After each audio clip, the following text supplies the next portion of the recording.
Pain doesn't stop teaching just because you've survived it. It waits, quietly, until you're steady enough to understand what it was shaping all along. If you've ever looked back at your pain and realized it wasn't random, listen closely. This chapter will give some clarity. There was a time when pain felt like an interruption, something that arrived uninvited and derailed whatever life I thought I was building. I treated it like an enemy, something to endure, escape, or outgrow as quickly as possible. But standing where I am now, I see it differently. Pain wasn't trying to stop me.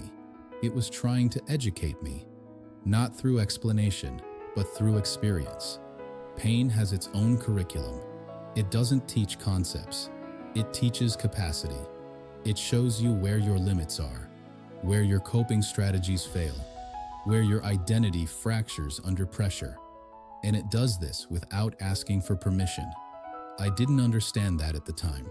I thought pain meant something had gone wrong, that I had miscalculated, chosen poorly, trusted the wrong things. But pain isn't a verdict. It's feedback, not about whether you're good or bad, but about whether something needs to change. Pain taught me where I was overextended, where I confused endurance with loyalty, where I tried to carry things that were never meant to be mine.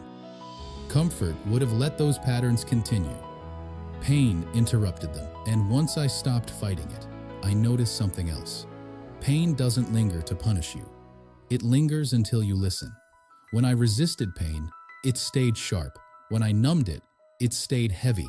But when I sat with it, without dramatizing it, without turning it into identity, it softened. Not immediately, but honestly. I began to hear what it was pointing toward. Boundaries I hadn't honored, truths I avoided naming, parts of myself I had neglected in order to stay acceptable. Pain wasn't asking me to suffer more. It was asking me to stop abandoning myself. That realization reframed everything. Pain wasn't something I needed to get rid of. It was something I needed to graduate from. And graduation didn't mean forgetting it. It meant integrating the lesson. I no longer feared pain the way I once did. I respected it, not because it's pleasant, but because it's precise. Pain shows up exactly where something is misaligned. And once alignment is restored, pain doesn't need to shout anymore. If you're listening to this and carrying pain you don't yet understand, you don't need to rush to make sense of it. Just stay present. Pain teaches on its own schedule. And when the lesson lands, it doesn't feel dramatic. It feels like relief without celebration. That's how you know the curriculum has done its work. Imagine showing up on the first day of class, only to realize you never registered. No syllabus, no outline, no idea what the final exam is. You ask around, but no one seems to know either. The lessons just keep coming.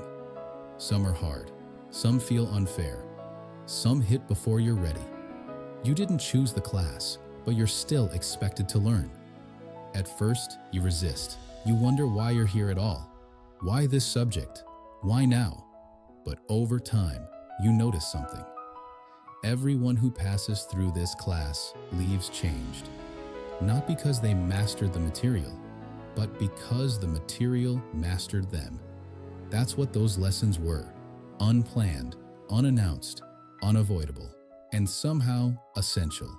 You never signed up for them, but you wouldn't be who you are without having taken the course.